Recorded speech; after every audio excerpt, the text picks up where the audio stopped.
Good morning, everybody. So, today we are talking about the ancient history and the Paleolithic, Chalcolithic, Mesolithic, and Neolithic sites. And following that, we would be talking about the Indian Indus Valley civilization and the Mahajanpada Kal. Actually, since exam is around the corner and we are uh, focusing more on the things which we generally tend to forget. So, in the same series, I am going to talk about all these sites on a map which is curated by me.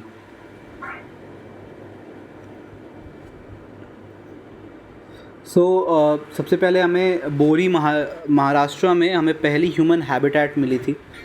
ठीक है, बोरी महाराष्ट्र में पहली human habitat मिली हमें. होमो erectus की पहली fossil Hoshangabad MP में मिली और पैलियोलिथिक की पहली एविडेंस पहलगांव में मिलती है. हम लोग उस समय क्वार्ज स्टोन के टूल्स को यूज़ किया करते थे. स्टोन हैंड एक्स था. अतिरापक्कम नियर मद्रास में हमें पहली स्टोन हैंड एक्स मिली थी. Then hunting and food gathering की वहाँ पे सोसाइटी थी. उस टाइम पे हमारा जो वे ऑफ लिविंग था वो हंटिंग एंड फूड गैदरिंग का था. जो टाइमलाइन है वो 3,40,000 टू 38,000 BC तक है पैलेलिथिक का. ठीक है, तो पहलगाम में पहली पैलेलिथिक एविडेंस मिल गई हमें. देन दिदवाना राजस्थान, जालोर एंड पुष्कर ये भी पैलेलिथिक साइट्स थे. हीरान वैली गुजरात में, Mansaur valley Gujarat and Madhya Pradesh border. Then Bhimbetka and Adamgarh ये दोनों साइट्स मध्य प्रदेश के हैं. Then Son valley and Belan valley in UP, Mirzapur and Chopani Mando in UP, Bagor Madhya Pradesh and Paisra in Bihar. ठीक है, नेक्स्ट यहाँ पे Kurnool, Hunsgi in Andhra Pradesh and Telangana area, Chittor and Atirapakkam and Payapalli in Tamil Nadu, Nellore in Andhra Pradesh, Chalisa Gaon and Nivasa in Maharashtra. Next, Palghat in Kerala. अब हम देखेंगे मीज़ोलिथिक sites. मीज़ोलिथिक time पे हमारी जो society थी वो अब थोड़े बहुत वेपन्स बनाने लगी थी to hunt down the animals. तो बो एंड एरोज़ हम यूज़ किया करते थे. स्किन कवरिंग की ट्रेडिशन आ जाती है मीज़ोलिथिक टाइम पे. माइक्रोलिथ्स यानी छोटे छोटे स्टोन्स के जो हम डिफरेंट टाइप्स के हंटिंग इंस्ट्रूमेंट्स बनाते थे उन्हें माइक्रोलिथ कहा जाता था. हंटिंग और फूड गैदरर्स से हम डोमेस्टिकेशन पे आ गए. ठीक है, टाइमलाइन क्या है? 38,000 टू 10,000 BC. ठीक है, then we have the areas. तो Tilwara and Bagor in Rajasthan, Bhimbetka and Adamgarh in MP. तो भीमबेटका और आदमगढ़ जो है वो मीज़ोलिथिक तक कंटिन्यू हो जाते हैं फ्रॉम पैलियोलिथिक. यहाँ पे आदमगढ़ में मीज़ोलिथिक टाइम का painting of hunting scene of rhino मिल जाता है हमें, जो कि डिपिक्ट करता है कि उस टाइम पे हम लोग पेंटर्स थे. Sarai Nahar Rai, Mahagara and Chopani Mando in UP and Paisra in Bihar. I know maps are not so good because when I downloaded it became pixelated.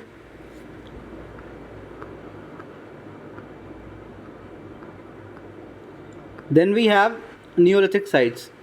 अब यहाँ पे क्या था कि हम लोग शार्प टूल्स या पॉलिश टूल्स यूज़ करने लगे.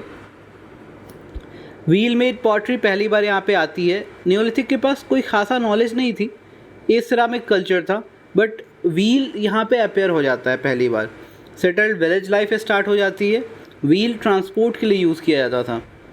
ठीक है, देन अब कल्चर की हम बात करते हैं. तो कल्चर से सिविलाइजेशन में जब चेंज हुई तो ये नियोलिथिक टाइम पे होती है. Then ancient medieval time pass होता है और फिर इंडस्ट्रियल रिवोल्यूशन होती है, तब मॉडर्नाइज्ड सिविलाइजेशन आती है. ये हमें थोड़ी सी बेसिक अंडरस्टैंडिंग याद रखनी होंगी. तो पहले हम फूड गैदरर थे, फिर डोमेस्टिकेशन करते हैं, फिर अब फूड प्रोड्यूसर हो जाएंगे. एग्रीकल्चर जो है वो स्टार्ट हुई थी नील वैली में और विमेन जनरली एग्रीकल्चर किया करते थे because of the flexible spine. उस टाइम पे ह्यूमन एवोल्यूशन में भी जो मेल काउंटर पार्ट्स थे, they do not have that much flexible spines, and because women had a flexible spine and they were settled around the houses, that's why they started agriculture practices. ठीक है, Neolithic culture जो south India की है, वहाँ पे रागी या राई का प्रोडक्शन शुरू होता है, ऐश माउंट्स और लैंड रिक्लेमेशन टेक्निक वहाँ पे यूज़ होते हैं.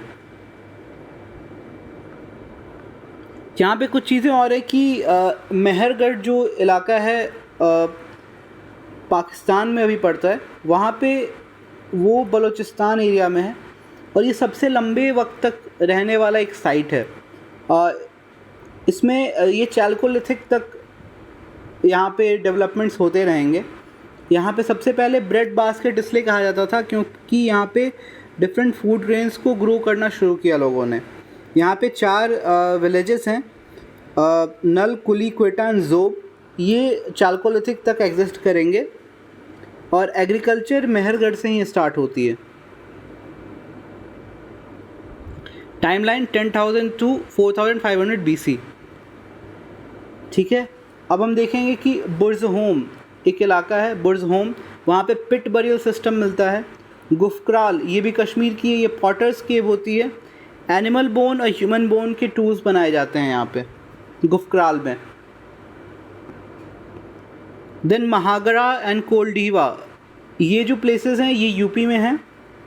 अमीरी जो है ये भी बलूचिस्तान इलाके में है.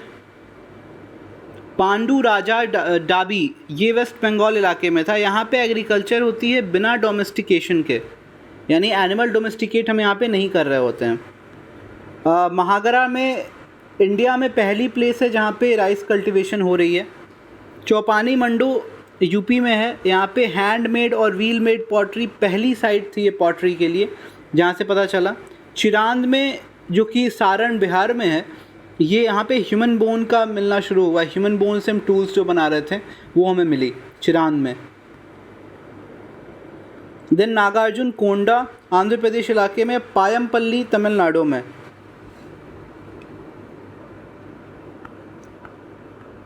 नेक्स्ट अब principal sites of Indus valley civilization देखते हैं हम.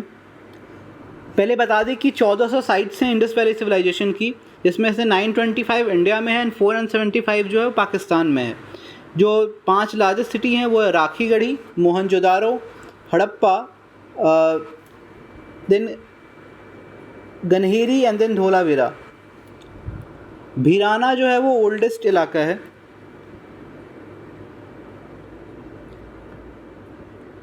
नेक्स्ट मैं जूम करता हूँ, सारे साइट्स के पास मैंने वहाँ के स्पेशल फीचर्स लिखे हुए हैं. गुमला में स्नेक वॉरशिप होती थी. हड़प्पा को दयाराम साहनी ने 1921 में पहली बार खोजा. यह रावी के किनारे है, यहाँ पे ग्रेनरीज बहुत ज़्यादा मिले. मेल टॉर्सो और हरियूपियाज, इसी जगह को ऋग्वेद में मेंशन किया गया. हड़प्पा को हरियूपियाज बोला गया. बनावली है, डॉक्टर RS बिस्ट ने इसे खोजा सरस्वती रिवर के किनारे. यहाँ पे ये बार्ली का कल्टीवेशन होता है बनावली में. एक घोष ने घग्गर के किनारे कालीबंगन खोजा. ठीक है, ये दोनों राजस्थान इलाके में है. और कालीबंगन सोठी कल्चर से भी रिलेटेड है, जो कि प्री हड़प्पन कल्चर है. यहाँ पे फायर अल्टार का कल्ट था, मतलब अग्नि पूजन का कल्ट था.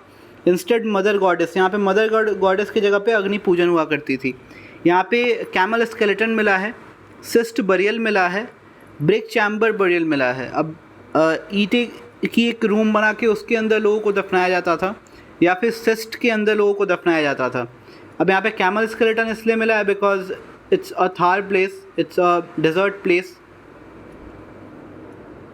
नेक्स्ट राखीगढ़ी, ये लार्जेस्ट साइट है इंडिया में. नेक्स्ट हम देखेंगे मोहनजोदारो. इसे राखलदास बनर्जी ने 1922 में खोजा. गार्डन सिटी या मॉडर्न सिटी कहते हैं ये इंडस के किनारे है. ठीक है, ग्रेट बाथ मिलती है, नॉर्थ एंट्री साउथ एग्जिट वाले घर मिलते हैं, वेल मिलता है ईस्ट में फॉर वाटर एंट्री.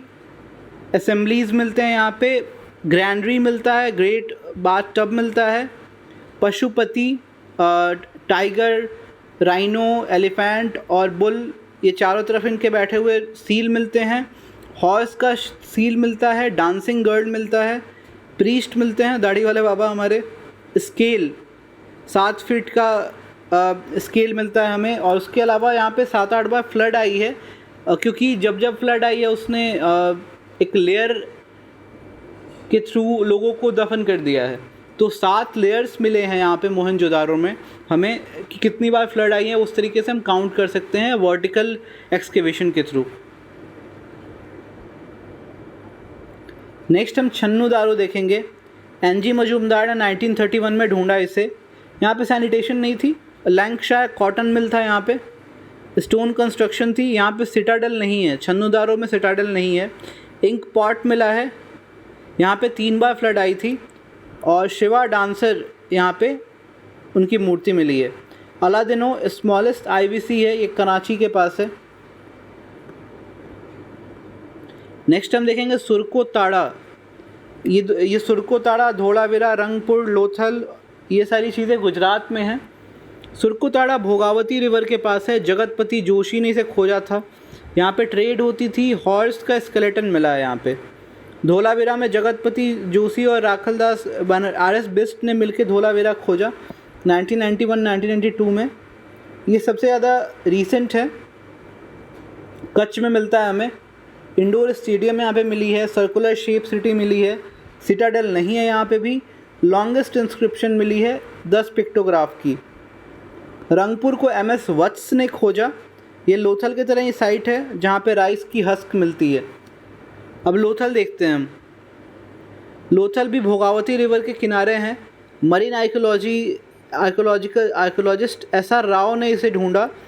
खम्बाट के किनारे मिला है, गल्फ ऑफ खम्बाट के किनारे। लोथल का मतलब है mound of dead like Mohenjodaro. यहाँ पे पर्शियन गल्फ का सील मिलता है। ईस्ट एंट्री है, वेस्ट एग्ज़िट है। यहाँ पे राइस कल्टीवेशन मिला है हमें। यहाँ पे फॉक्सेस मिले हैं। पंचतंत्र विष्णु शर्मा की कहानियों की तरह कुछ फॉक्सेस की कहानी मिली है यहाँ पे पेंटिंग्स के थ्रू। एलिफेंट का टस्क मिला है, कॉफिन बरियल है और डाइस, यानी चौसर ये लोग भी खेलते थे प्रोबेबली। यहाँ पे हम देखेंगे कि जो northern most, southern most, eastern and western most sites कौन कौन से हैं। तो शार्तुगाई अफ़गानिस्तान या मांडा इंडिया की जो इलाके, ये नदर्न मोस्ट साइट है IVC का। वेस्टर्न मोस्ट सुख्ता गेंडोर है, ये सिंध में है। ईस्टर्न मोस्ट आलमगीर UP में, और महाराष्ट्र दाइमाबाद सदर्न मोस्ट है। यहाँ पे कुछ और डिटेल्स हैं। इंडस वैली सिविलाइजेशन में अंडरग्राउंड ड्रेनेज है। हम लोग कॉटन जानते थे उसे, कॉटन को सिंडॉन कहते थे। Pre Harappan site 4500 to 3500 BC तक चली है। प्रोटो हड़प्पन उससे भी पहले की है, 3500 to 2500 BC। तो प्री हड़प्पन साइट्स में मेहरगढ़ सिटी है जिसके 10 विलेज कल्चर सपोर्ट करते थे डिफरेंट एग्रीकल्चर प्रैक्टिसेस को। प्री हड़प ये पोस्ट हड़प प्रोटो हड़प्पन में क्या है, 4 सिटीज़ हैं, वो क्वेटा, जोब, नल, कुली। पोस्ट हड़प्पन साइट्स कौन कौन से हैं, जुल्कार, जुंगार और सिंध प्लस राखीगढ़ी हरियाणा, यानी राखीगढ़ी पोस्ट हड़प्पन भी चलता रहा। अब यहाँ पे क्यों इतनी ज़्यादा, क्योंकि post Harappan culture tribal polity आ जाएगी, बट पहले बिफोर ट्राइबल पॉलिटी इतनी ज़्यादा अर्बन सिविलाइजेशन कैसे हो गई? बिकॉज उन लोगों ने एग्रीकल्चर स्टार्ट कर दी थी, प्रोडक्शन सरप्लस होने लगा था। फिर वो ट्रेड होगी तो मनी और वेल्थ आएगा, फिर सिटीज़ की डेवलपमेंट होगी उस हिसाब से। और पहली 4 सिटीज़ आएंगी, अमरी, कोटदजी, राजस्थान का कालीबंगन और हरियाणा का बनावली। चार्ल्स मेजन ने पहली बार नोटिस किया था मोहनजोदारो को 1826 में। ASI 1861 में इस्टेब्लिश होता है by Lord Canning. Alex Cunningham इसके फादर ऑफ इंडियन आर्कियोलॉजी कहलाते हैं। 1904 में आर्कियोलॉजिकल डिपार्टमेंट शुरू होता है with Curzon's rule. Sir John Marshall director general बनते हैं आर्कियोलॉजी के।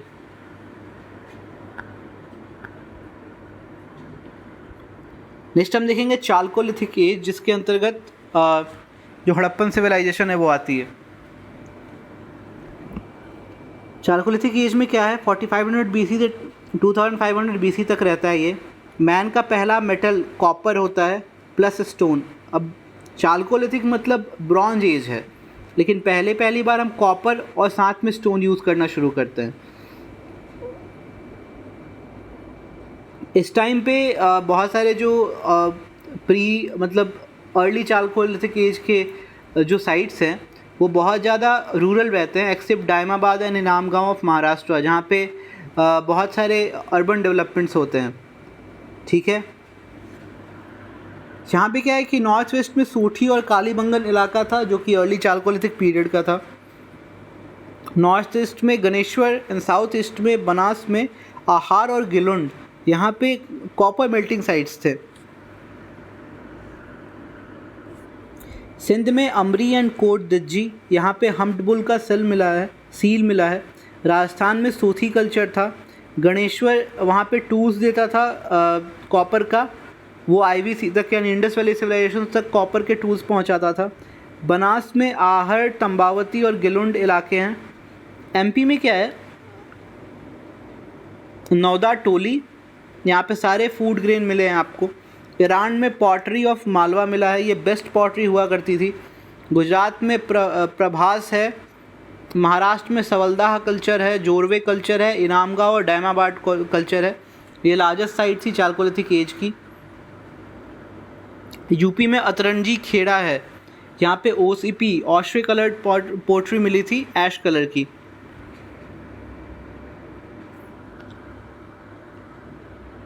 देन ब्रॉन्ज एज में आएंगे जहाँ पे IVC अपना काम कर रहा है। IVC इस समय एग्जिस्ट कर रही थी ब्रॉन्ज एज के टाइम पे।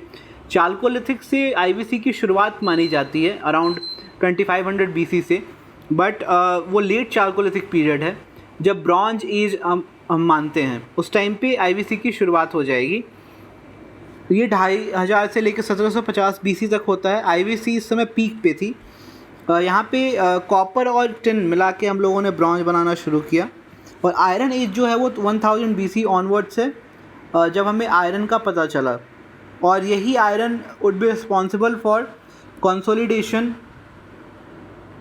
Of janapadas and specially around the Ganga valley. ठीक है, ये वही सारे साइट्स हैं जिसे हमने अभी अभी देखा। अब जो पॉटरीज़ की हमेशा क्वेश्चन आती है कि किस टाइम पे कौन सी पॉटरी यूज़ होती थी, तो इंडस वैली सिविलाइजेशन के टाइम पे ब्लैक पॉलिश्ड वेयर बहुत ज़्यादा यूज़ की जाती थी। ऋग्वैदिक टाइम्स के में ऑस्ट्रे कलर्ड पोट्री और brown black red ware BRW pottery बहुत ज़्यादा यूज़ होती थी। लैटर वैदिक टाइम्स में पेंटेड ग्रे वेयर पोट्रीज़ बहुत ज़्यादा यूज़ होने लगी थी। और मॉडर्न टाइम्स में northern black polished where pottery use होने लगी थी। नेक्स्ट ये अर्ली वैदिक पीरियड की टाइम है, जब सप्त सिंधु रीजन में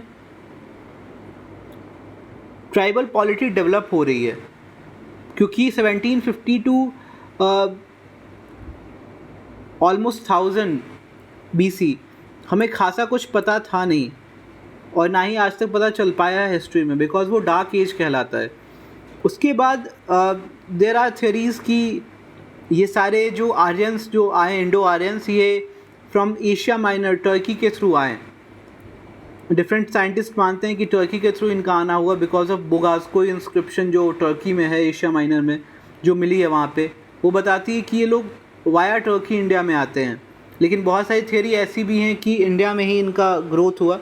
सो ये थियोरी अब तक कंफर्म नहीं हुई है। This is the way from which Indo Aryans आते हैं। यहाँ पे 6 आर्यन ट्राइब आता है, जिसको पैट BYD के नाम से हम जान सकते हैं। पुरु, अनुस, थांगवा, भरत, द्रुहियाज एंड यादवाज। ठीक है, भरत को सुदास ने लीड किया था, और बाकी सारे जो 5 ट्राइब्स थे उन्हें पुरुक्षास ने लीड किया था। और इन दोनों के बीच में 10 राजन वॉर होगी पौरुषनी रावी के किनारे। यहाँ पे रावी नदी बहेगी ना, यहाँ पे इसके किनारे लड़ाई होगी। दशराजन वॉर कहलाता है वो। अब ट्राइबल पॉलिटी, उस टाइम पे ये लोग फोर्सेस ऑफ नेचर को पूजा करते थे।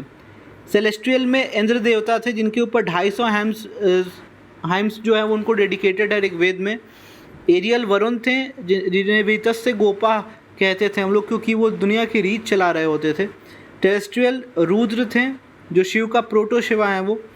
सावित्री मित्र सन गॉड जिनके लिए विश्वामित्र ने गायत्री मंत्र लिखा पार्ट 3 में। ट्राइबल पॉलिटी है, इसमें क्या है कि गणा की किंग जो है वो राजन कहलाते हैं। सेनानी, पुरोहित और युवराज भी हैं उनके साथ। विषय के विषयपति कहलाते हैं और उनको हेल्प करते हैं विधाता। ग्राम के हेड जो ग्रामणी कहलाते हैं।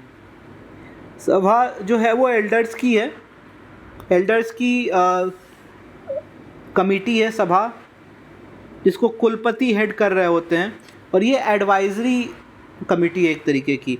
और समिति जो है वो कॉमन पीपल की ग्रुप है जो राजा को सलाह देती है। इसकी जो सलाह है वो बाइंडिंग है। अभी आप समझ सकते हैं कि ये फॉर्म ऑफ डायरेक्ट डेमोक्रेसी है कि सभा जो एल्डर्स कुलपति हेडेड एक कमिटी है वो एडवाइजरी जरिस्डिक्शन रखती है, और समिति जो है वो कॉमन पीपल की ग्रुप है और वो खुद जो सलाह देती है वो बाइंडिंग हो जाती है राजाओं पे। भाग कंपल्सरी ट्रिब्यूट है, बलि वॉलंटरी ट्रिब्यूट है। 3 वर्ण थे, शूद्र, दस्यु और दास। यहाँ पे अनटचेबिलिटी नहीं थी। पुरुषा सूक्त में पुरुषा सूक्त का एक बताया गया, ऋग्वेद में लिखी गई है पुरुषा सूक्त। यहाँ पे लड़कियाँ भी जनेऊ धारण करती थी। कोई सोशल लेवल था नहीं, सती वगैरह नहीं थी खासी। और ब्रह्मनंदिनी और विशाखा बंधु ये दोनों उस समय की देवियाँ थी, या आप साधुनी कह सकते हैं। याज्ञवल्क्य और गार्गी ने के बीच में शास्त्रार्थ होगा जिसे हम गार्गी संहिता के नाम से जानते हैं, और ये बृहदारण्यक में लिखा गया है।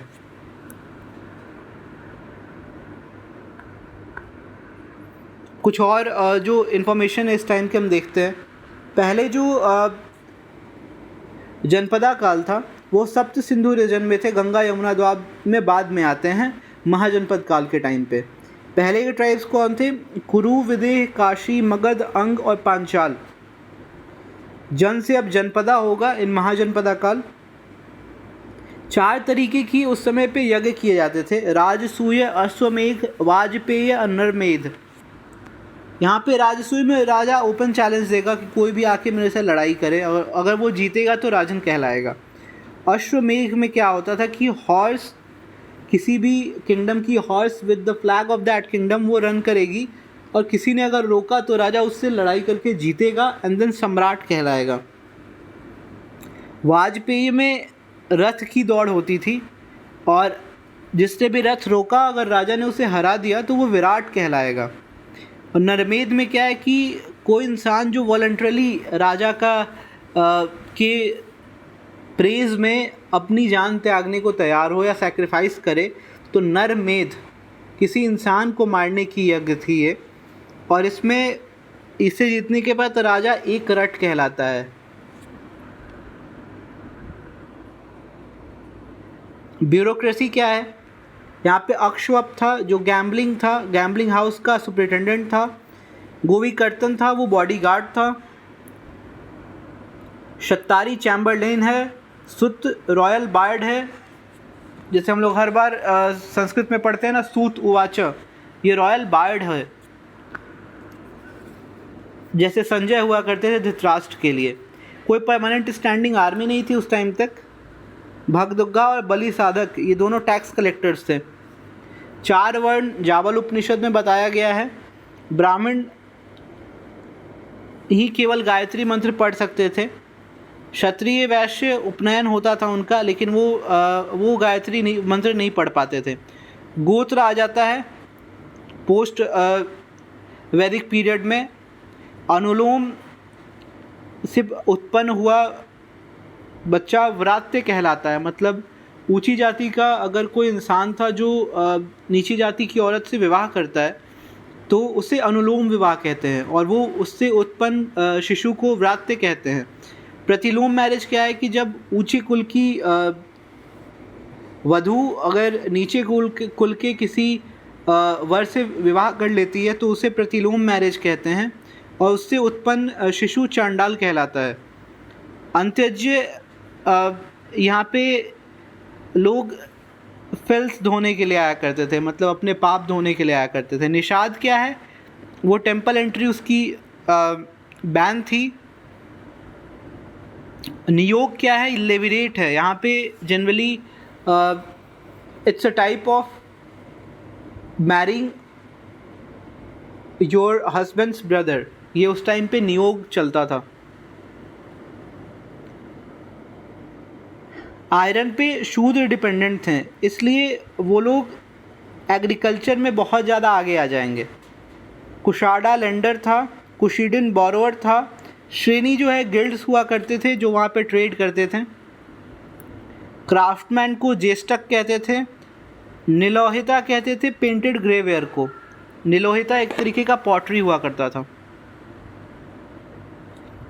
त्रिमूर्ति और कुबेर ये दो देवता थे उस टाइम के। यहाँ पे सरस्वती डिसअपियर हो जाएंगी। पूषण जो थे वो शूद्र के गॉड थे। पूषण शूद्र के गॉड थे। दो तरीके के हमारे पास जनरली वैदिक टेक्स्ट है, उसमें श्रुति हैं और स्मृति हैं। इसका कोड है बासु और DEPSUV। और बासु में कौन कौन से हैं? श्रुति टेक्स्ट जो सुन के रखा जाए दिमाग में और सुनी हुई चीज़ें, ये श्रुति थी। तो ये बासु हैं, इनका मतलब ब्राह्मण, अरण्यक, संहिता और उपनिषद। संहिता में वेद हैं, उपनिषद में कठोपनिषद है, महोपनिषद है, मुंडक उपनिषद है जिसमें सत्यमेव जयते जहाँ से आया है, श्वेतवतारो उपनिषद है, केनोपनिषद है, छंदोग्य उपनिषद है जहाँ पे कृष्ण भगवान की बात की गई है। और ये रिवील किए गए थे देवताओं द्वारा इंसानों को, इसलिए इसे अपौरुषेय कहते हैं, क्योंकि ये लिखी नहीं गई है, ये सुनाई गई है देवताओं के द्वारा। स्मृति में क्या है, इसका कोड है DEPSUV। दर्शन शास्त्र E for epics, P for Puranas, S for हमारे सूक्त, उपवेद जिसमें आयुर्वेद जो है ऋग्वेद का उपवेद है, शिल्पवेद जो है अथर्ववेद की उपवेद है, गंधर्ववेद जो है वो सामवेद की उपवेद है, और धनुर्विद्या जो है वो यजुर्वेद की उपवेद है। वेदांग 6 थे। ठीक है, और नेक्स्ट हम देखेंगे वैदिक एज के बाद हम देख रहे हैं अब महाजनपदा काल।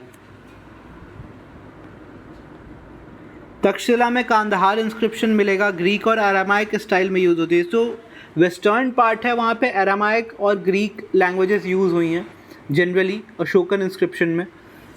मानशेरा एंड शहबाज गिरी ये खैबर पख्तूनवा प्रोविंस में मिले हैं हमें। यहाँ पे खरोष्टी लिपि यूज़ हुई है। जनरली यहाँ पे ब्राह्मी लिपि यूज़ हुआ करती थी, बट यहाँ पे खरोष्टी लिपि यूज़ हुई है। जो 4 प्रोमिनेंट महाजनपद बच जाएंगे वो कोसल होगा, मगध होगा, वत्स होगा और अवंती होगा। अब थोड़ी क्रोनोलॉजी देख लेते हैं कि सबसे पहले इंडो ग्रीक्स आएंगे, फिर सका आएंगे। इंडो ग्रीक्स के जो फेमस राजा हुआ करते थे वो मेंडर, जिनके समय नागसेन थे, जिन्होंने माध्यमिका और शून्यवाद की बात की। फिर सका एरा आएगा, उसमें रुद्र दमन है जो जूनागढ़ इंस्क्रिप्शन के लिए फेमस है। कुषाण है जिसमें पारसो बुद्धिज़्म के लिए फेमस है। वो कुषाण में ही कनिष्क है जो महायाना बुद्धिज़्म के प्रोपोनेंट माने जाते हैं। और 78 AD में कुंडलवन कश्मीर में इन्हीं के टाइम पे 4th बुद्धिस्ट काउंसिल होगा। फिर पार्थियन या पहलवास कहलाते हैं, इसमें गोंडो फर्नस किंग थे यहाँ पे। नेक्स्ट कण्व है, नेक्स्ट सतवाहन है, I forgot that.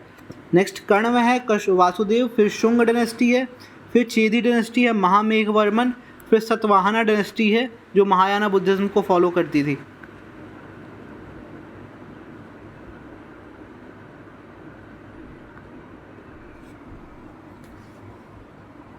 Before that हमारे पास हमने यहाँ तो ये 1 AD से देखा है, इंडो ग्रीक्स फर्स्ट AD में आए होते हैं। इनके पहले 2-3 जो हमारे किंगडम्स हैं उनकी बात कर लेते हैं। तो सबसे पहले एक हर्याणक डायनेस्टी आती है जिसकी पहली स्टैंडिंग आर्मी है, जिसमें बिंबिसार और अजातशत्रु और उदयन 3 राजा हुआ करते हैं। उदयन ने पाटलिपुत्रा की स्थापना करी थी और अजातशत्रु के टाइम पे पहली बुद्धिस्ट काउंसिल होगी। बिंबिसार और अजातशत्रु ऑलमोस्ट कंटेम्प्रेरी थे बुद्धा के। हर्यक के बाद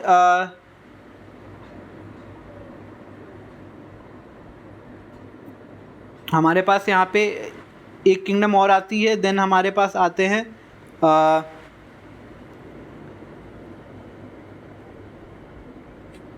नंद डायनेस्टी, जहाँ पे महापद्मनंद ने इसका स्थापना किया था। और लास्ट किंग होते हैं धनानंद, जिसे चंद्रगुप्त मौर्य ने हराया था। और नंद डायनेस्टी के टाइम पे ही अलेक्जेंडर भी अटैक करेगा इंडिया पे। पहले वो पोरस से लड़ेगा तक्षशिला में, फिर इंडिया में आएगा। नंद डायनेस्टी के बाद हमारे पास मौर्यन एरा है, जिसमें चंद्रगुप्त मौर्य, बिंदुसार, चंद्रगुप्त ने जैन फॉलो करी, बिंदुसार ने अजीवक फॉलो करी एंड अशोका ने बुद्धिस्ट फॉलो करी।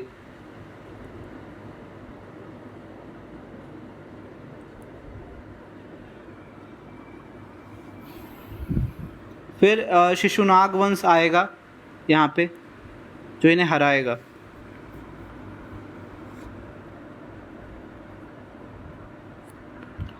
अब तक्षशिला में पैटर्नल किंगशिप थी।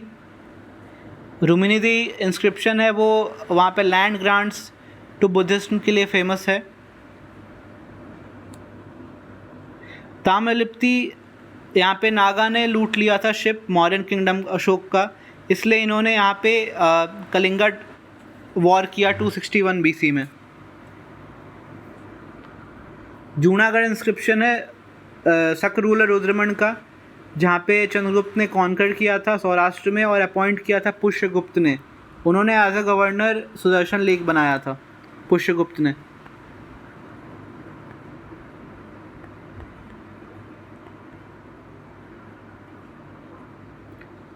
नेक्स्ट गुप्ता एम्पायर है। गुप्ता एम्पायर के जो कंटेम्प्रेरी हैं वो यहाँ पे हमारे पास हैं। वेस्ट में शक वाकटका जो एलाई थे गुप्ताज के। ये समुद्रगुप्त का रूट है जो उन्होंने साउथ अटैक के लिए फॉलो किया था, यानी बोधगया से निकल के ईस्टर्न गंग डायनेस्टी को हराते हुए वो बेंगी चालुक्य के पास जाते हैं और फिर यहाँ पे पल्लवा को हराते हैं, देन वापस आ जाते हैं।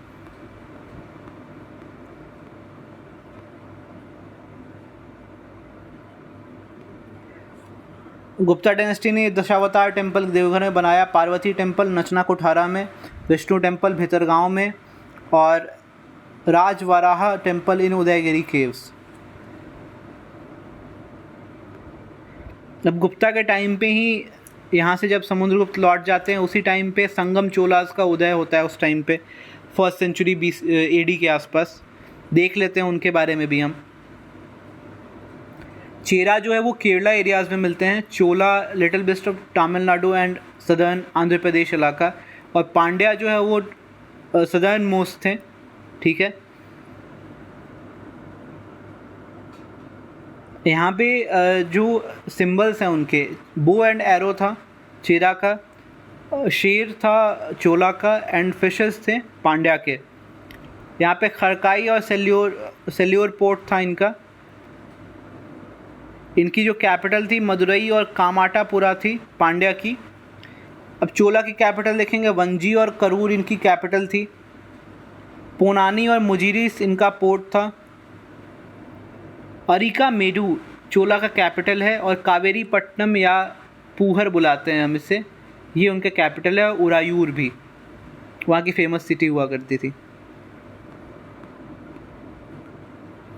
नेक्स्ट जब कन्नौज में पुष्यभूति और इधर मौखारीज आ जाएंगे इन बिहार एंड उत्तर प्रदेश, और लेटर गुप्ताज रह जाएंगे यानी पोस्ट गुप्ता टाइम पे। तो मध्य प्रदेश इलाका में कालाचूरीज, चालुक्या और इधर कलिंगा, ईस्टर्न गंग और वेंगी चालुक्या, विष्णु कुंडिन्स बोलते हैं उन्हें, आएंगे। और यहाँ पे चोला के बाद पल्लवाज आ जाएंगे चोला को सक्सीड करके। थोड़े से चोला के यहाँ पे और भी इंफॉर्मेशन है वो देख लेते हैं। चोला के जो फाउंडर थे वो विजयालय हैं। तंजौर उस टाइम पे कैपिटल बनता है। इन्होंने पांड्या को सपोर्ट किया था। अब इनके सबॉर्डिनेट कौन कौन से लोग थे? आदित्य चोल, जिसने टोंडई मंडलम को पूरा यूनाइट किया। परांतक ने लड़ाई करी राष्ट्रकूट के कृष्णा 3 से। उत्तर मेरे इंस्क्रिप्शन में ये बात लिखी हुई है। राजा ने डिफीट किया चेरा पांड्या को। इन्होंने अपनी पुत्री का विवाह किया था वेंगी चालुक्य से, और वहाँ पे डिप्लोमेटिक रिलेशंस स्थापित करी थी। फिर नॉर्दर्न श्रीलंका को राजा ने अटैक किया था और कैपिटल बनाया था अनुराधापुरा। राजा ने बृहदेश्वर चोल टेम्पल और राजा राजेश्वर टेम्पल की स्थापना करी। देन इनके बाद राजेंद्र चोल आते हैं जो डिफीट करते हैं महिपाल को और ऑलमोस्ट गंगा रिवर तक पहुंच के लड़ाई करते हैं, इसलिए गंगई कोंड चोल के नाम से जाने जाते हैं। और साउथ में आके गंगई कोंड चोलपुरम के नाम से एक सिटी बसाते हैं। एंटायर श्रीलंका को ये जीत लेते हैं। म्यांमार और सुवर्ण भूमि को भी जीत लेते हैं। ये कुल्लूटंग चोल हैं जो चालुक्यों के साथ मिले हुए होते हैं। उनके साथ इनके अच्छे संबंध होते हैं। ये रामानुजाचार्य को बैनिश कर देते हैं अपने स्टेट में घूमने से। वाइजैग तक इनका राज होता है कुलोटोंग चोल का। अब हम देखेंगे ऑलमोस्ट 6th सेंचुरी AD तक आ गए हैं हम, जहाँ पे हम हर्षा एम्पायर देखेंगे। पुलकेशिन जो चालुक्यन की लड़ाई थी, और वेस्ट बंगाल में जो गृहवर्मन और शशांका की लड़ाई थी, ये सब देखते हैं हम। अब पल्लवा डायनेस्टी के बारे में देखेंगे। तो हर्षा एम्पायर में क्या है कि इनका नाम, इन्होंने शिलादित्य भी अपना टाइटल लिया था, ठीक है। सबसे पहले इनके भाई थे राज्यवर्धन, जिन्होंने इस किंगडम की स्थापना करी थी। इनके भाई को शशांका ने मार दिया था। इनकी बहन की शादी हुई थी मौखारी डायनेस्टी के गृहवर्मन से। इनकी बहन थी राजश्री। तो जो गृहवर्मन है उनको शशांका ने मार दिया, ऑफ बंगाल, गौड़ा डायनेस्टी के बंगाल के शशांका थे जिन्होंने मार दिया। तो देन हर्षा, जो कि हर्षवर्धन थे, इन्होंने जाके एवेंज किया उस डिफीट को और वापस से शशांका को हराया। But Shashanka was not killed. वो भाग जाते हैं बट कभी मारे नहीं जाते हैं। He died a natural death. Thaneshwar और कन्नौज 2 इनकी राजधानियाँ थीं, ठीक है। मौखारीज जो हैं वो इनके अलाइज हुआ करते थे, ठीक है। हर्षा ने 2-3 किताबें लिखी, नागानंदम, रत्नावली एंड प्रियदर्शिका। महायान पहले शैवाइट हुआ करता था ये, बाद में ह्वेनसांग के आने के बाद ये महायान बुद्धिस्ट अपना लेंगे। नौसारी इंस्क्रिप्शन में लिखा हुआ है कि इन्होंने कैसे सौराष्ट्र को जीता। Saurashtra southern part of Gujarat होता है। 646 BC में इनकी डेथ हो जाती है। नेक्स्ट इनकी जो फाइट है वो पुलकेशिन द्वितीय से भी चल रही होती है, जिन्होंने चालुक्य वंश की स्थापना करी थी। पुलकेशिन द्वितीय जो हैं इन्होंने परमेश्वर की टाइटल ली after defeating Harsha. Aihole inscription में ये मेंशनड है। On north bank of Narmada ये हराए गए थे। और आईहोले इंस्क्रिप्शन को रवि कीर्ति, जो कि कोर्ट पोएट थे पुलकेशिन द्वितीय के, उन्होंने लिखा था। इन्होंने बादामी एंड पट्टाडक्कल में बहुत सारे कंस्ट्रक्शंस कराए वेसरा स्टाइल में। तो चोला जो है वो द्रविड़ स्टाइल के लिए फेमस है और वेसरा स्टाइल के लिए पुलकेशिन और चालुक्य डायनेस्टी फेमस है।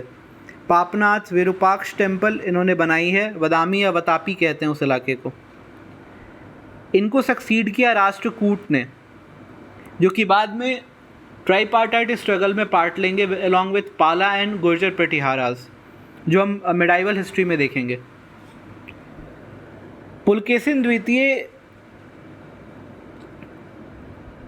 ने डिफीट किया महेंद्र वर्मन को, और नरसिम्हा वर्मन जो कि महेंद्र वर्मन के बेटे थे उन्होंने पुलकेशिन द्वितीय को मार दिया।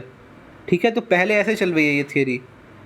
पुलकेशिन द्वितीय was defeated by Mahendravarman of Pallava kingdom, then Narasimhavarman ने उन्हें हरा दिया, महामल्ला का टाइटल लिया उन्हें हराने के बाद, क्योंकि द्वंद्व में हराया था। द्वंद्व वो होती है जब आप दो इंसान डुएल करें विदाउट वेपन्स। उसके बाद नरसिम्हा वर्मन ने पुलकेशिन द्वितीय को हरा दिया। अब पुलकेशिन द्वितीय के जो सक्सेसर थे विक्रमादित्य वन, उन्होंने नरसिंह वर्मन को मार दिया। तो इस तरीके से पूरी की पूरी सिस्टम चली पल्लवा और चालुक्यास के बीच में। अब ईस्टर्न वेंगी और चालुक्यास को विष्णु कुंडन डायनेस्टी बुलाते हैं। इनकी खासी हिस्ट्री नहीं है, बट ये कंटेम्प्रेरीज थे इसलिए इन्हें याद रखनी है। अब हम पल्लवा डायनेस्टी में देखेंगे महेंद्र वर्मन फर्स्ट, इन्होंने छोटे मोटे पगोदास बनवाए। हम मानते ऐसा है कि जो पल्लवा हैं इन लोगों ने ही टेम्पल कंस्ट्रक्शन और द्रविड़ा टेम्पल कंस्ट्रक्शन जो है द्रविड़ा स्टाइल, उसको जन्म दिया। महेंद्र वर्मन वन ने छोटे मोटे पगोदास बनवाए, बट नरसिंह वर्मन ने काफ़ी इलैबोरेट स्ट्रक्चर्स बनवाए, जिसमें पगोदा और रथ टेम्पल्स बनवाया इन लोगों ने। इन्होंने कैलाशनाथ टेम्पल कांचीपुरम में बनवाया, शोर टेम्पल महाबलीपुरम में बनवाया। शोर एक रथ टेम्पल है, ठीक है। फिर नंदी वर्मन आते हैं जिन्होंने बैकुंठ पेरुमल टेम्पल बनवाई, ठीक है। फिर जो नरसिंह वर्मन थे जिन्होंने मामल्ला का टाइटल लिया था आफ्टर डिफीटिंग पुलकेशिन द्वितीय, इन्होंने ममल्लपुरम के नाम से एक सिटी बसाया। यहाँ पे दंडिन एंड भारावी जैसे लोग रहा करते थे, पोइट्स। तो भारावी ने किरत अर्जुनिया लिखा और वहीं पे अर्जुन पीनेंस के बारे में मेंशन है, और गंगा किस तरीके से अर्थ पे आती हैं, और कृष्ण गोविंद, इन सारी चीज़ों का भी वहाँ पे उस टेम्पल में मेंशन्ड है, ममल्लपुरम के टेम्पल्स में, ठीक है। अब हम देखेंगे कि कश्मीर में क्या हुआ था और राजपूत्स इंडिया में जो 11th सेंचुरी एडी के आसपास आते हैं उनका कैसे डेवलपमेंट हुआ है। और in modern in medieval history video I have already talked about the Pala, Pratihara and Rashtrakuta tussle for Kannauj. तो मैं सीधे post 700 AD I am jumping to directly to 1000 BC, ठीक है। सबसे पहले तो राज तरंगिनी कलहण ने लिखी थी, कश्मीर में 5 डिनेस्टीज़ के बारे में है। कश्मीर में मैतंड टेम्पल है, करकोट लीलादित्य के टाइम का बना हुआ। यहाँ पे दिद्दा देवी वुमेन रूलर थी एक, जो कि पुष्यगुप्त डिनेस्टी की थी।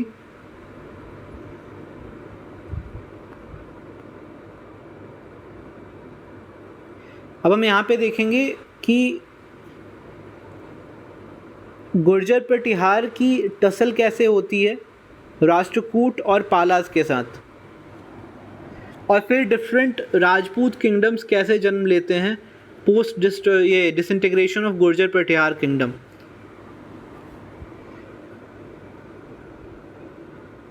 Early medieval time 700 AD to 1200 AD, age of Rajput इसे हम बुलाते हैं। देन 1200 से लेकर 1757 AD तक लेट मेडाइवल पीरियड है।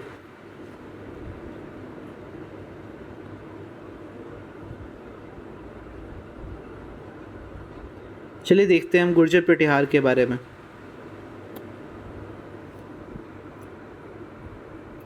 मिहिर भोज इसके ग्रेटेस्ट रूलर होते हैं। सुलेमान इनके टाइम पे आए होते हैं।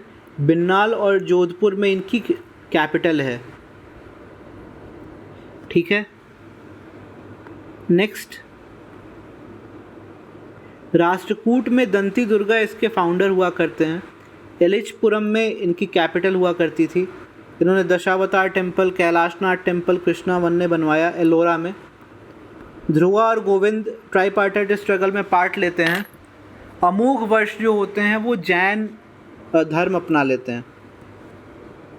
पट्टडकल इलाके में इनकी मान्यखेट में भी कैपिटल हुआ करती है। एलिचपुरम और मान्यखेट दो इनके कैपिटल्स थे। पोस्ट वतापी चालुक्य यही आते हैं। नेक्स्ट यहाँ पे हम देखेंगे कि बंगाल में उस समय पे पाला डायनेस्टी रूल कर रही होती है।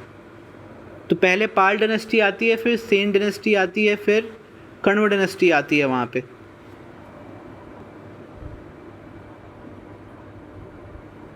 तो पाल डायनेस्टी में गोपाल हैं, इन्होंने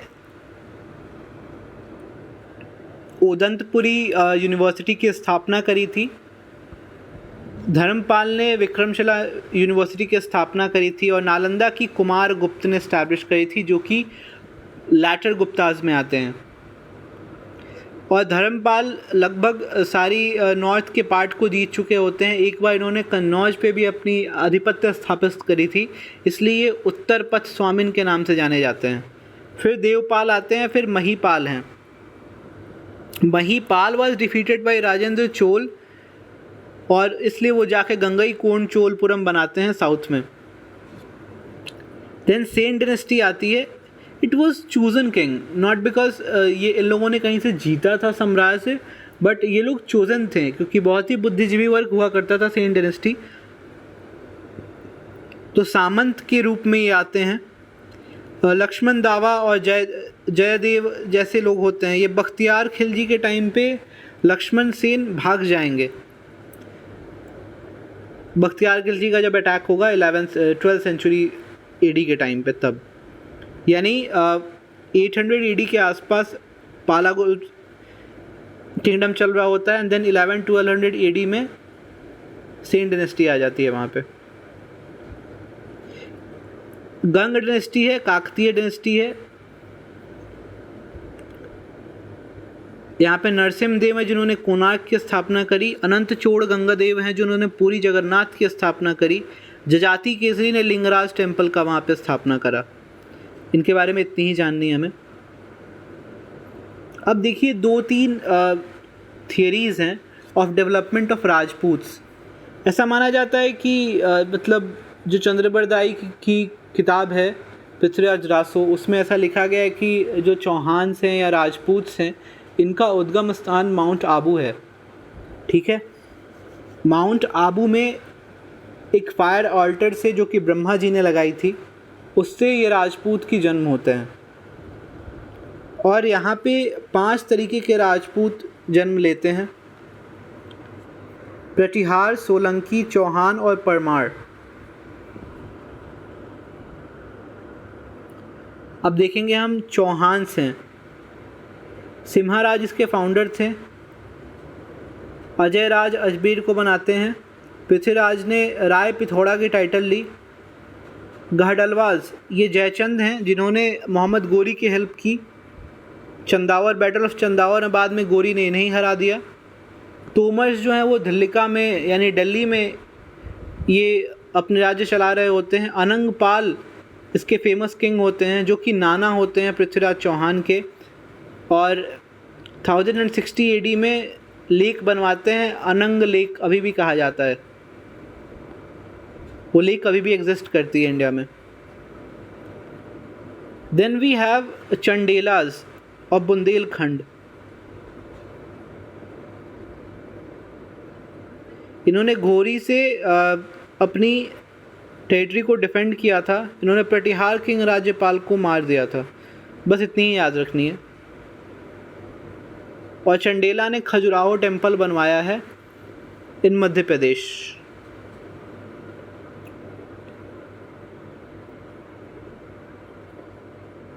परमार्स भी हैं जिसमें भोजराज हैं, जिसने सम्रांगना सूत्र किताब लिखी है, जो कि आर्किटेक्चर पे है। नेक्स्ट हम देखेंगे कि हिंदू शाही डायनेस्टी और थोड़ी सी सोलंकी गुजरात की डायनेस्टी देख लेते हैं। हिंदू शाही डायनेस्टी में भीमा टू थे और मूलराज टू थे जिन्होंने घोरी को हराया था। भीमा वन ने गजनी को भी हराया था। सोलंकी जो है वो गुजरात में रूल कर रहे होते हैं और मूलराज इसके फाउंडर हैं। तो भीमा टू जो कि हिंदू शाही डायनेस्टी के होंगे और मूलराज टू फ्रॉम सोलंकी, ये दोनों मिलके गोरी को हराएंगे और एक बार हार भी जाएंगे। इस तरीके से हमने सारे मैप्स को कवर कर लिया है टिल 1100 AD।